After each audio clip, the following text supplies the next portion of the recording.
There's the JCBs there. GPS ever so slightly out there for some reason. First time I've sprayed in the dark for a bit, so I've just been setting the blue light. I'm in Singapore, we've got skyscrapers over there and boats over there. Anyway, you can see a bit of that at the end of the video, but first, this is what we were doing 3 years ago today. Nemo has got a nail in the tyre, in the tread. Andrew's just setting up some of these. You can see that one there. So that's got like a gap there, and the rest haven't. So there's something quite come amiss. So you have to undo a bolt and move a washer around and tweak it because it's not touching the disc. It lets soil in and it blocks, which is really annoying. So he's just going to reset that one. I think one on the other side as well. Did one last week. Don't know what's causing it. Trailer's got seed on there ready for going out. But it's my mum and dad's golden wedding anniversary on Saturday, and my mum for the last 2 months has not shut up about putting the marquee up. Today, ready for it, so the lads are just going to go and quickly do that now. I've got an NFU meeting starting at 9 o'clock, so I can't supervise, but I'm sure they'll manage because we've done it before. Finally, my meeting is finished. That's 9 o'clock till just after 2 o'clock. Stuck in the house on a busy day. It's quite frustrating, but at least the lads have got the marquee up. We'll just run the rest of this seed up to Andrew now.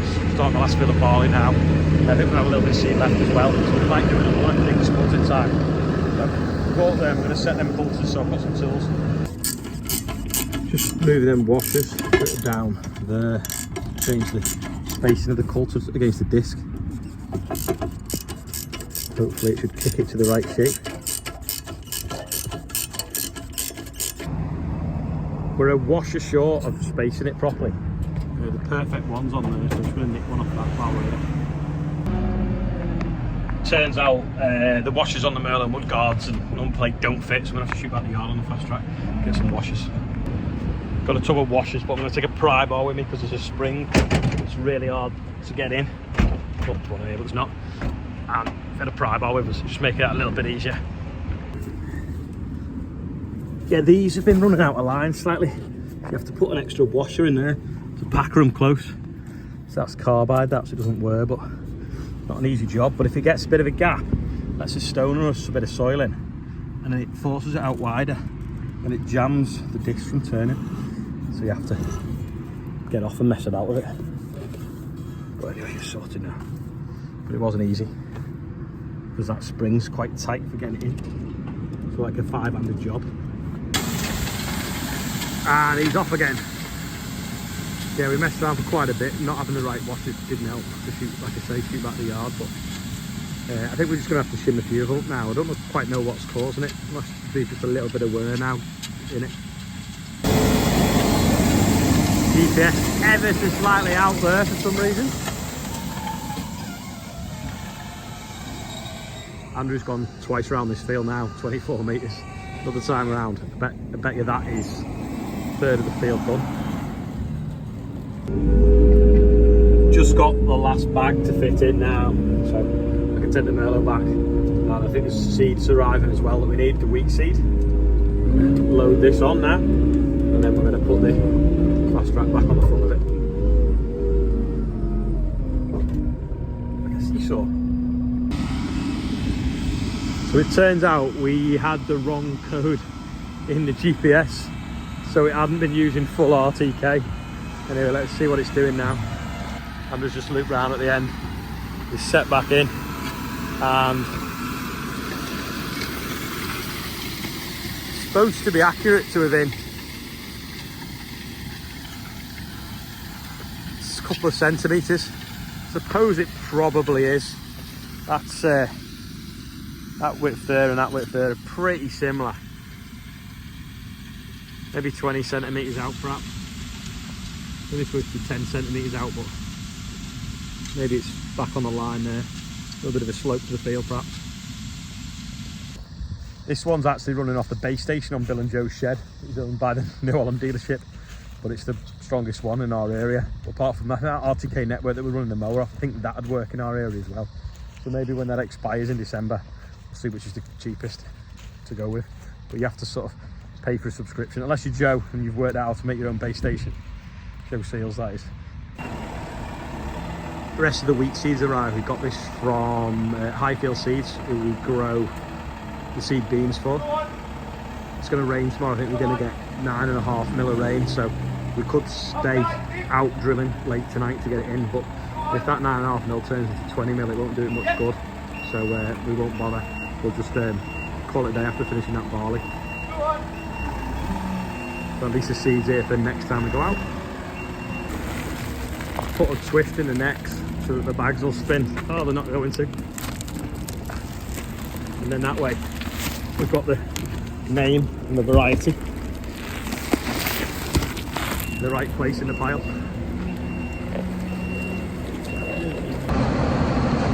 It's gone nice and still now, so we're going to do another field now that Andrew drilled yesterday morning. It was an OSR stubble, drilled it with wheat. I'm going to go and spray it off now and put the pre-emergent spray on all at the same time. Same tack as the other day, let the slugs eat the oilseed rape as long as possible so that they don't eat the wheat. The field ran out on the other day as well. I put a little bit extra and I'm going to call and do that on the way there as well. The time it took me to come back with the Merlot, unload it and then fill the sprayer up, Andrew's just finished that 34 acre field. I know he'd done the headlands first and we're messing with the GPS. I think he's just drilled about 15 acres in about 35 minutes. Yeah, I'm just doing this little strip through the middle here because it only got a light dose, so I'm just putting a half rate on it to make sure that it definitely kills the weeds in it. In hindsight, I kind of wish I'd roll this field. And we can't really roll it now because it's had its pre-emergent spray on. But rolling it helps keep the slot tighter so the slugs can't move in it. Also, it physically squashes the slugs as well. But yeah, I just hope that they carry on grazing the OSR and don't eat the wheat seeds we put in. But it's nice and warm. We're going to get some rain tomorrow. But if it's cold and, well, if it's wet, the slugs love it. If it comes really cold, then they burrow down and disappear. But we've got to keep our fingers crossed that there's enough for them to eat before the wheat gets established. I'm cutting through Joe's yard to get to the field and when we're spraying it, and see that up there, that is the RTK base station that we're tuned into. And what we're just saying then, I wonder what had happened if you went up on the roof and you just like moved it 6 inch with all the tractors in the northwest that are logged onto that all suddenly move 6 inch, or would it not really make much difference because they're getting it off the satellites? Don't know, who knows the answer? Let me know in the comments, but it would be funny if you just went up there and just went like that and made every tractor wobble in the northwest. Just cutting across the field now to get to where I'm going, and I was reading some of the comments from yesterday's video where I said, what do people have for the tea? And there's a guy said that he's on day 233 of eating something different every single day for his tea or dinner if you're posh or live anywhere sort of south of Cheshire. That's some feat, that 233 different things, and then especially if you really like one particular thing, how would you not have it? I suppose you could have it for a different meal, but yeah, 233 days, different dishes. Little challenge for everyone there. First time I've sprayed in the dark for a bit, so I've just been setting the blue lights up because they've not been used, they got knocked, so that I can see the spray pattern properly. It doesn't look that dark on my phone, but it is. To be honest, the yellow spray doesn't show up that well on the blue light, which I didn't realise because I never sprayed this kind of spray in the dark. So I put the lights on, and there we go, we can see what we're doing anyway. It's like daylight, to be honest. On a normal spray pattern, it really shows up in the dark, but LED lights are alright. In fact, that reminds me, these came on the Bateman, they're just whatever Bateman supplied. UTV lights, I've noticed they're at the Cheshire Ploughing Championships in Ireland, sorry, it's not the Cheshire, the Irish Ploughing Championships this week. So I've seen there's pictures on Instagram of the stand. So who else is there? Many people over in Ireland watching it, or many people gone from the UK to Ireland to go and see it. And don't forget as well, not this Wednesday, but sorry, next Wednesday is Cheshire Ploughing match as well in Cheshire, which we're going up to with a couple of tractors. Can we see the birthday bumper in the dark? So we've got Stuart Harvey, Simon DeVille, Finley Taylor, Ryan Thomas, Sandra McCann, Amber Wilkinson and Oscar Horton. But there's two Oscar Hortons, someone whose birthday's today and someone whose birthday's tomorrow, or someone's put it on twice. It's a little bit confusing. Well, happy birthday everyone on there, and anyone who's not on there, happy birthday to you too. That's about it for today. I've finished now, folded up, turn my blue lights off before I go down the road, otherwise everyone will suddenly start doing the speed limit. because they'll be like, oh, there's a police car coming. But yeah. So back to today, where we go and had a mooch around where they're doing the F1 track. That's where the pool is that we were in last night, where we were staying, and then we just walked over the bridge, over the bay, and then here you can see where they're setting up for the F1. 2 weeks today, so there's telehandlers and all sorts moving stuff around. That was a couple of JCBs there. I thought that was paving, but it's not. It's plastic matting, isn't it, protecting the grass? Yeah. There's 3 spanking new JCBs here by the looks of things. When we were at Merlot the other week, they were using, they were getting ready for doing there's a trolley picker. They were getting ready for doing the one in Italy, and they were Merlot there. Oh wow, yeah. All the LED lights.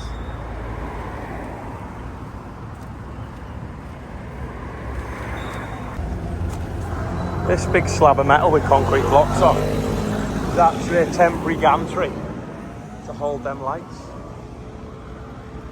And then there's the JCBs there.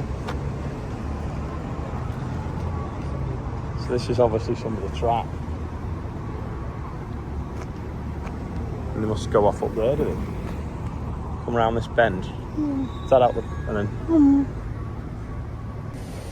This is one of the temporary lampposts for the F1. It's obviously a big steel structure that's massive. And it says, go indoors if there's lightning. Must be because you've such a big earth. This is all to stop the cars crashing into you, isn't it? Home with the Formula 1 night race. We'll fly along here. So that cherry picker's only there to give it radio. Well, that'd be a hell of a view up there, wouldn't it? On the race day. The hotel in the background. And the track. The guy seems to be watering the floor. I think he said that you don't get dirt on the road. Now it's good enough for the race.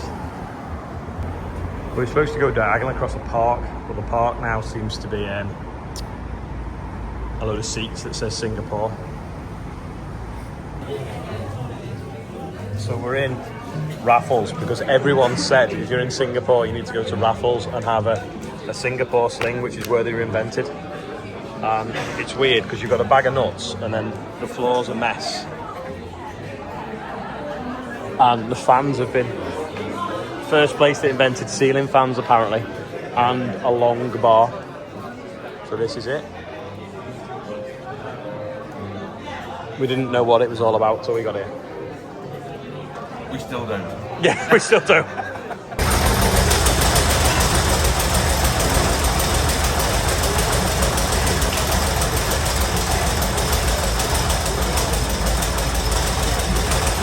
No idea what he's doing, but everyone's filming it.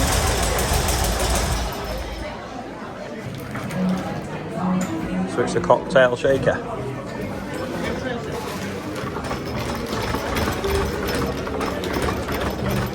I think he needs a spark. He'll never start. He needs new spark plugs.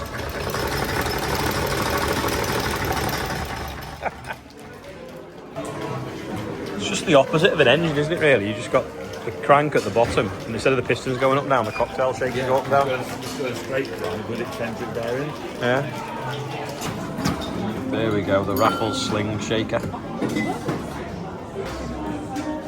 It's mad to think they grow underground, isn't it, like potatoes?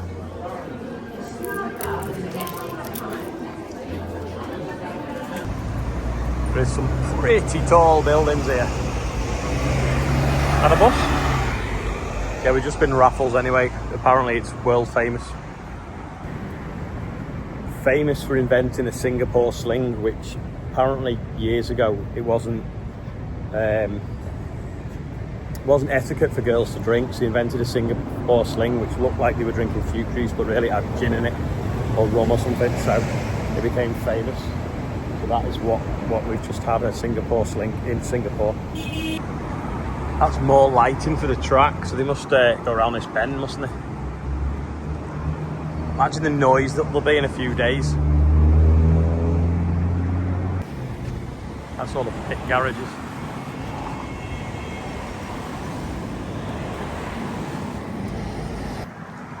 Putting that bridge together, I think, will be a little bit like IKEA furniture, don't you? Just it's nuts, isn't it? That's what a sprayer boom looks like when you get wrapped in barbed wire. That building there is like, I don't know, like a big hand or a cricket glove. That's the Art Science Museum.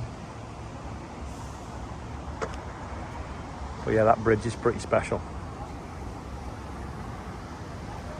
I reckon that's the biggest lamp fitting I've ever seen.